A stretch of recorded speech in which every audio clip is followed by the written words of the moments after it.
Lincoln by Littles, written by Louis Lehrman and published by the Lehrman Institute, copyright 2013. Abraham Lincoln seldom got the chance to go to school.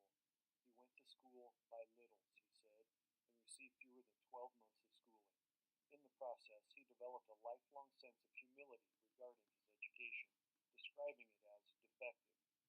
Lincoln's friend, Joshua Speed, noted that Lincoln was, quote, never ashamed, so far as I know, to admit his ignorance upon any subject or of the meaning of any word, no matter how ridiculous it might make him appear. However, with all this, reading supplemented the little formal schooling that he received. He read deeply, if not widely, over the years in the King James Bible, Aesop's Fables, Robinson Crusoe, Pilgrim's Progress, Weems' Life of Washington, and the Laws and Statutes of Indiana. From early days, the life of the mind was the domain Abraham Lincoln cared about. Young Lincoln followed his unrestrained desire to explore new intellectual worlds, even the world of American history, of politics, of law. Deep in the far reaches of his dreams, he could imagine a future where his study, his learning, his ambition might yield the abundant fruit of more specialized labor of the mind. Abraham Lincoln is compared to George Washington on many levels. First, they were both big men. Washington stood 6'3" and Abraham Lincoln 6'4", at a time when the average height was not nearly what these men's stature reached. Their ambitions, however, were equally as big, first for themselves and then for the nation they would lead. As young men, both future presidents trained as surveyors at periods when Americans were preoccupied by the development of the frontier and the acquisition of land. Surveying helped to define both men. By 1834, Abraham Lincoln was named the deputy surveyor of Sangamon County in Illinois, where George Washington had been appointed as the Culper County surveyor in 1749. Still, both men dreamed of something more. Their ambition had limits. The father of the country eventually was defined by what he did not do as well as by what he did. Washington did not remain in office, either as general in 1783 or as president in 1797. He thus created the model not only for ambition, but for the resignation of ambition in America. Abraham Lincoln was also ambitious to rise in life. Being born into a hardscrabble farming family, Lincoln became a surveyor like Washington, a postmaster like Benjamin Franklin, a lawyer like John Adams, a writer like Thomas Jefferson, and a supporter of internal improvements like Alexander Hamilton. For Lincoln, these were rungs of the economic ladder that he was determined to climb. Years later, an aide to Abraham Lincoln, John Hay, wrote, quote, "It is absurd to call him a modest man. No great man was ever modest." To Abraham Lincoln, the Declaration of Independence was the single greatest document ever written. This can be seen in a speech he gave in Philadelphia when he was on his way to Washington in early 1861. He's quoted as saying, "I have never had a feeling politically that did not spring from the sentiment embodied in the Declaration of Independence." To Mr. Lincoln, this American proposition implied that all human beings should have the right to rise, an equal opportunity in the race of life, the primary claim to the fruit of their labor. For him, nothing short of this future realization of the inalienable rights to life and liberty would do, because he argued the American nation had embraced in its founding act of 1776 the self-evident truth that all human beings are created equal. Neither blood ties, nor racial homogeny, nor ancestral territory, the origins of all previous nations, had grounded the new nation on the shores of the Atlantic. Instead, however, Lincoln insisted this republic was anchored by the declared abstract truth of human equality in the Declaration, and it was this self-evident truth alone which made the American birthright unique, which gave to all Americans, immigrants without exception, a common patrimony. Lincoln revered honest work, but he revered the Declaration of Independence and the Constitution even more. The Declaration was the sheet anchor of Mr. Lincoln's beliefs. 11 years passed between the two gatherings in Independence Hall, and only 6 men who signed the Declaration also signed the Constitution. However, for Lincoln, these were essentially one meaning, bounded in the act of founding this country. In the entire corpus of his writings, he never separated the two events. Lincoln's Unionism was strong and firm, but the policies he pursued to preserve it were flexible so long as they were true to the Declaration and the Constitution. Even after he became a Republican in 1856, Abraham Lincoln described himself as an old line Whig. But the Whig Party had elected only 2 presidents, both of whom soon died in office. Lincoln looked up to Kentucky's Henry Clay, but he had often run for the presidency and repeatedly lost either the Whig nomination or the general election.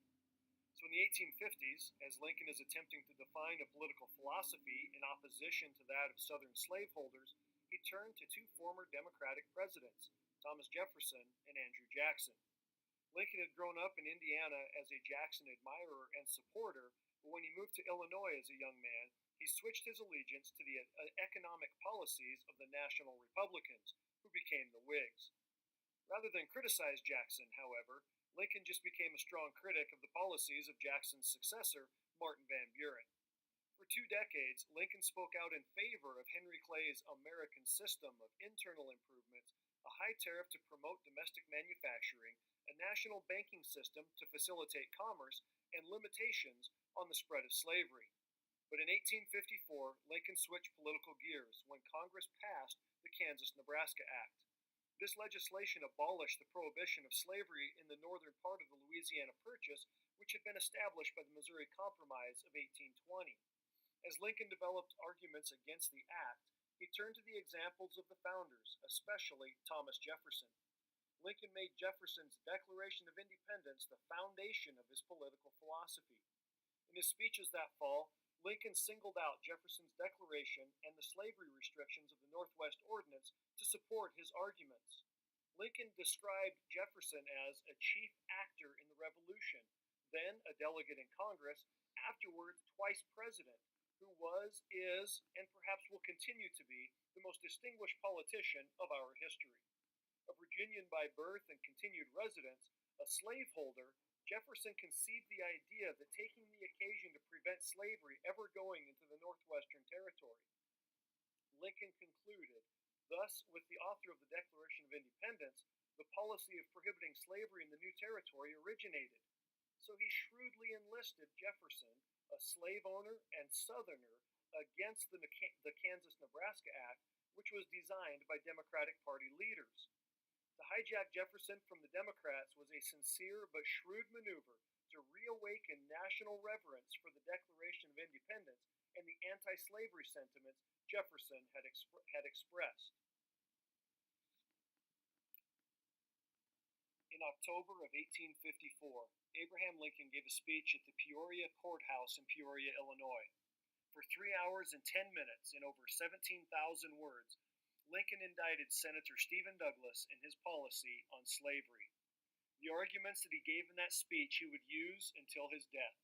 First, slavery was a moral wrong, as many of the founders had suggested. Lincoln said it was a monstrous injustice. Second, the founders had accepted slavery, but only as an existing necessity in order to get the Union. Third, the Missouri Compromise of 1820 had prohibited slavery in the northern part of the Louisiana Purchase so that slavery might continue in the course of ultimate extinction. Fourth, Lincoln argued that the unpopular Kansas-Nebraska Act could and must be repealed because it had opened up new and free American territory to slavery in a vast area reserved by law to free men, free soil, and free labor. Lincoln argued that this reversal of the founding spirit of liberty must not stand if America were to remain the world's last best hope. Then in another speech in 1858, he defines himself in the first 10 lines of the speech. A house divided against itself cannot stand. We must become either all slave or all free. For Lincoln, there could be no retreat from the fundamental principles of the Declaration of Independence that all men are created equal.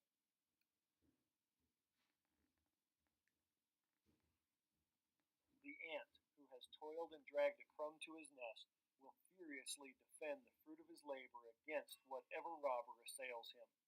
This parable expressed Abraham Lincoln's belief in the dignity of human labor. The right to the fruit of one's own labor was so fundamental that all feel and understand it, even down to the brutes and creeping insects. The inalienable right to liberty, including the liberty to the fruit of one's labor, was a right announced in the Declaration of Independence.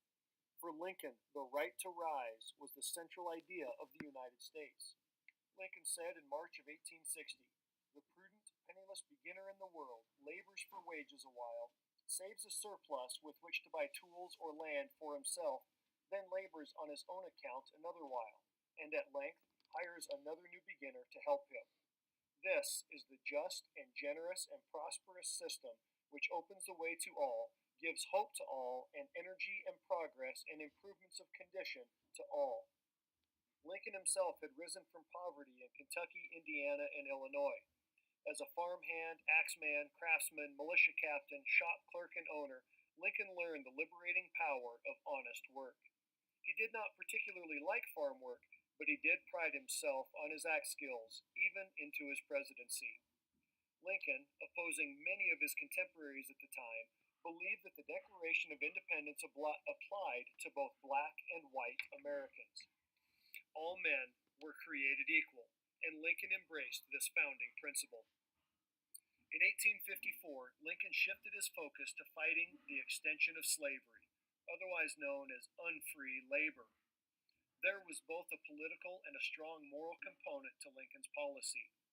Quote, "Slavery is founded in the selfishness of man's nature, opposition to it in his love of justice." For Lincoln, the Missouri Compromise of 1820 had established a fence to block the northward and westward expansion of slavery. The Kansas-Nebraska Act of 1854 had destroyed that fence.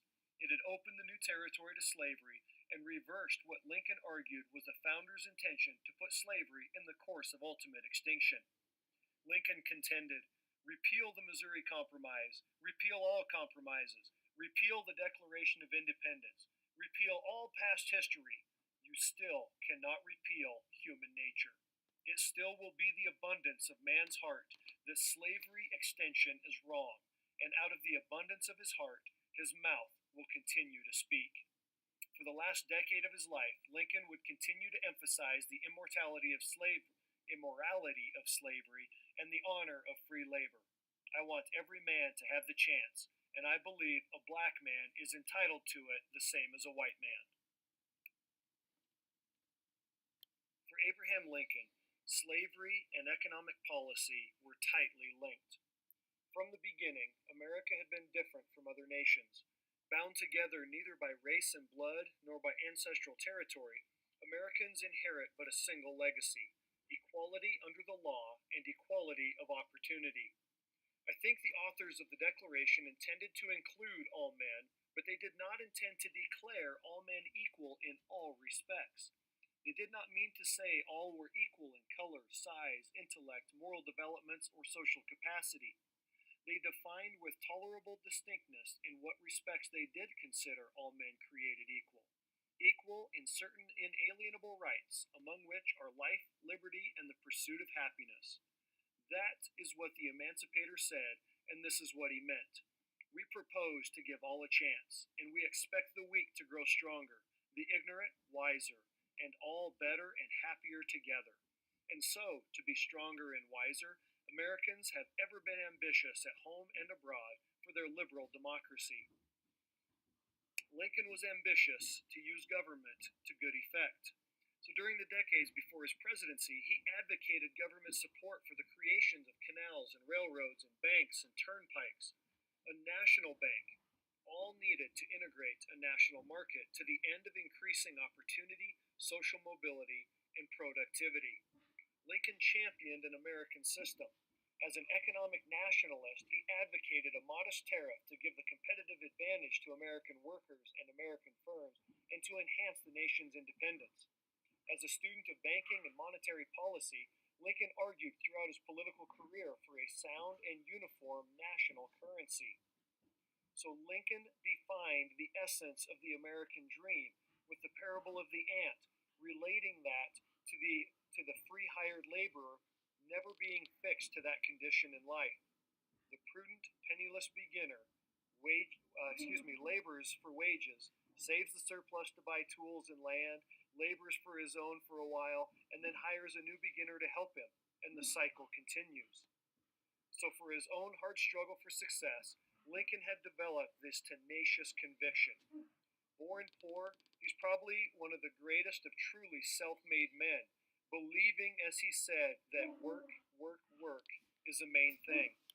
His economic policy then was designed not only to clear the path for all, but to spell out incentives to encourage entrepreneurs to create new jobs, new products, and new wealth.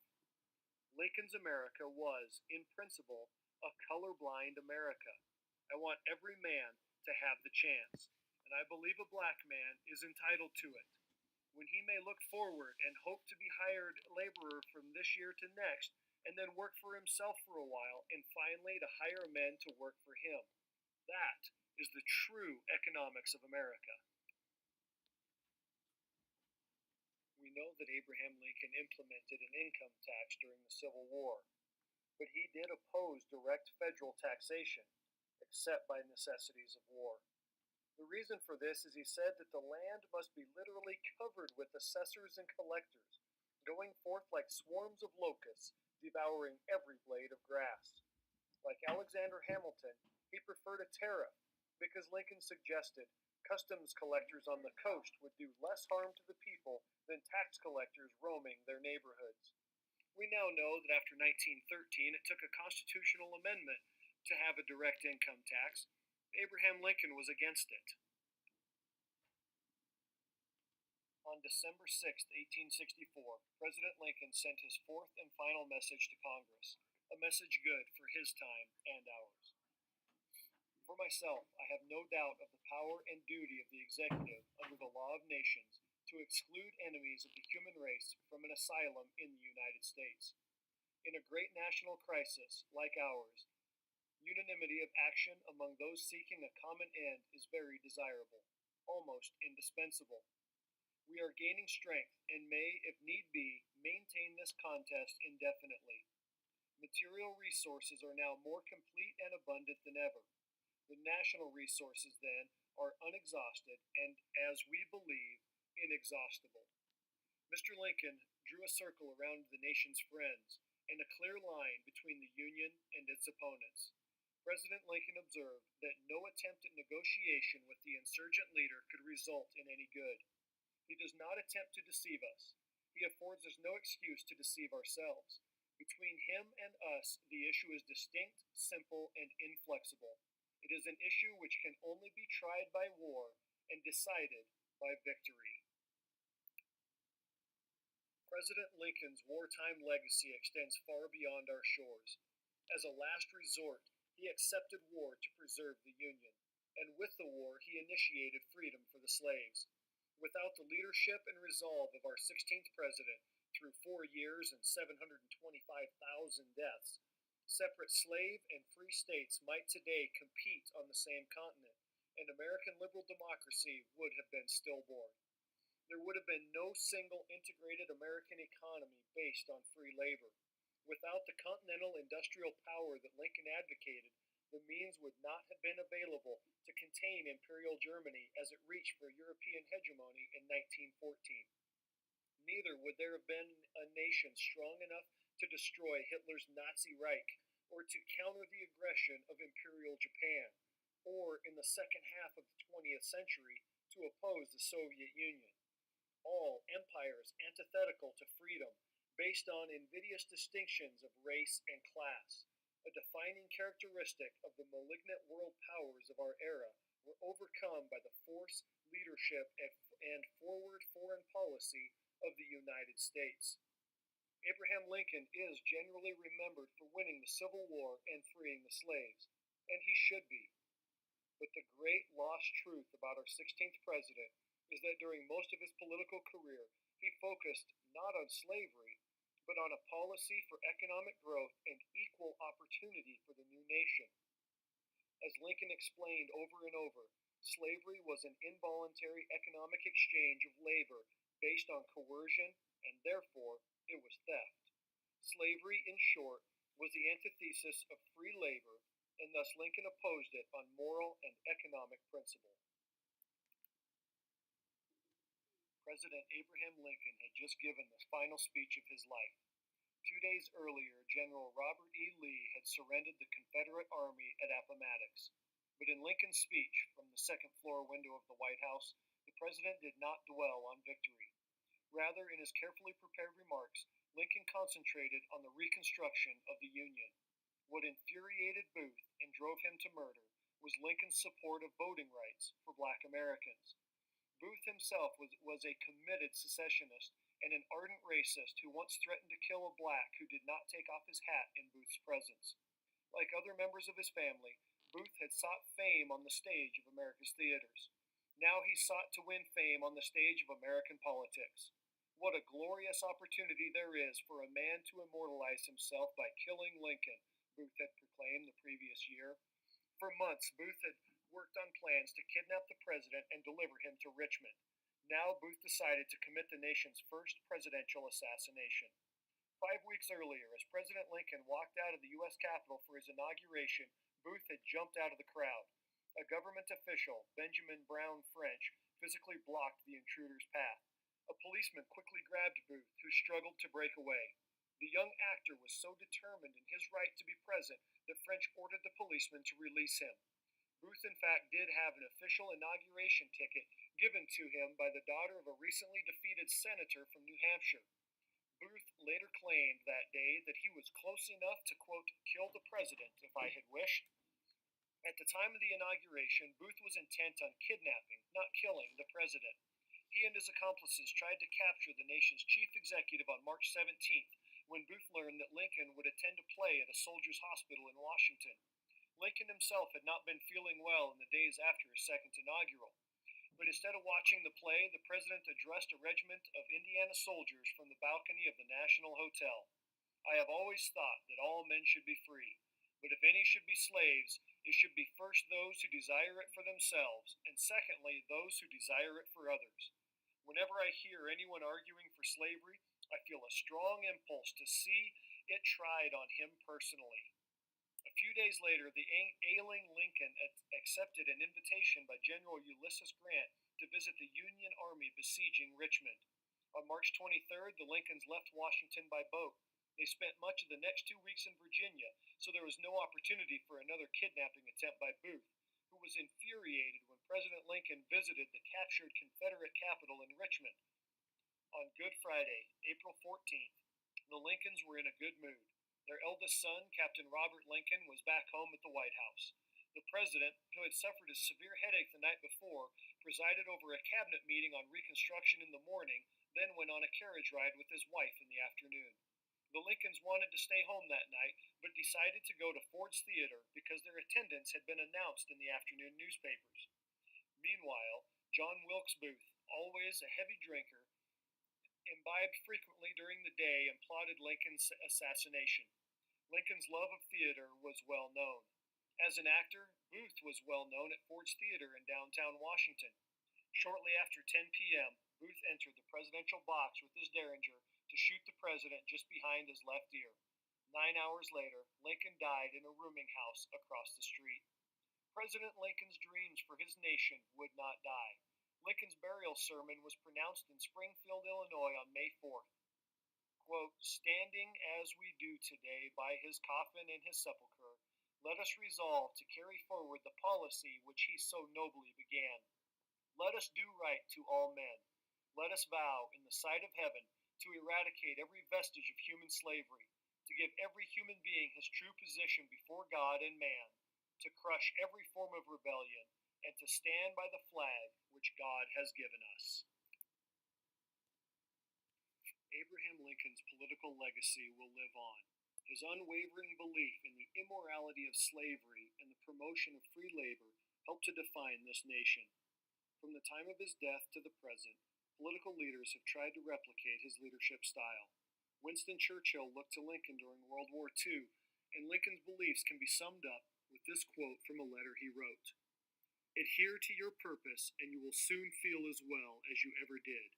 On the contrary, if you falter and give up, you will lose the power of keeping any resolution and will regret it all your life.